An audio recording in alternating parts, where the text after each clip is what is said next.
Videos देखने के लिए सब्सक्राइब करें जनसत्ता.com, बेल आइकन दबाकर पाएं लेटेस्ट नोटिफिकेशंस।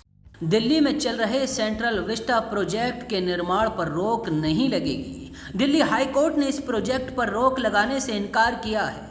इसके अलावा कोर्ट ने याचिका लगाने वाले शख्स पर 1 लाख रुपए का जुर्माना लगा दिया है।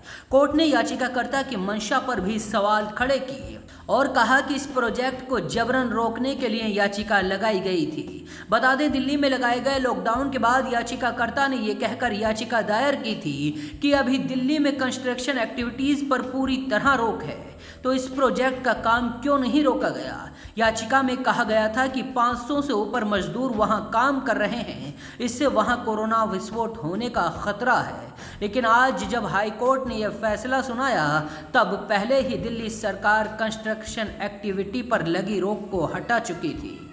विपक्ष के कई नेता सेंट्रल विस्टा को मोदी महल का नाम दे चुके हैं। चलिए अब आपको बताते हैं सेंट्रल विस्टा क्या है और इसकी खास बातें क्या हैं। भारत दुनिया का सबसे बड़ा लोकतंत्र,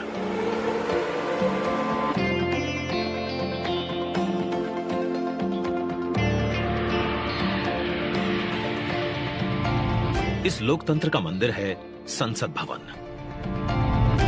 जहां होती है जन जन की आकांक्षाओं पर चर्चा और देश के भविष्य की दिशा तय।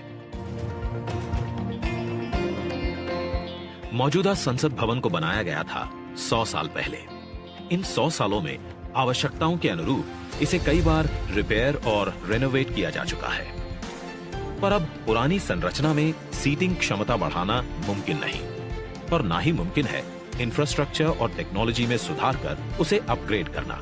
इसीलिए आज नया संसद भवन एक विकल्प नहीं, बल्कि 21वीं सदी के नए और आत्मनिर्भर भारत के लिए जरूरत बन गया है। एक भारत श्रेष्ठ भारत की भावना को संजोए नया संसद भवन फैला होगा 64,500 वर्ग मीटर के विशाल एरिया में, जिसका निर्माण 21 महीनों यानी कि आजादी की 75वीं सालगिरह तक संपन्न कर लिया जाएगा। और इसे खास बनाएगा हमारी सांस्कृतिक विविधताओं से प्रेरित इसका त्रिभुजाकार डिजाइन, जिसे बेहतर स्पेस मैनेजमेंट के लिए भूकंपरोधी सिस्टम के मुताबिक Z और Z+ लेवल की सुरक्षा सुनिश्चित करने, इको फ्रेंडली ग्रीन कंस्ट्रक्शन से बिजली खपत को 30% तक कम करने और अगले 150 से ज्यादा सालों की जरूरतों पर खरा उतरने के लिए बनाया जाएगा। नए संसद भवन की कुल सीटिंग क्षमता पहले के मुकाबले 150% से भी अधिक होगी। मतलब अब लोकसभा कक्ष में 888, राज्यसभा कक्ष में 384, जबकि संयुक्त संसद अधिवेशन में 1272 सांसदों की सीटिंग क्षमता होगी। साथ ही डिजिटल इंटरफेस और आधुनिक सुविधाओं से युक्त होंगे सांसद कार्यालय।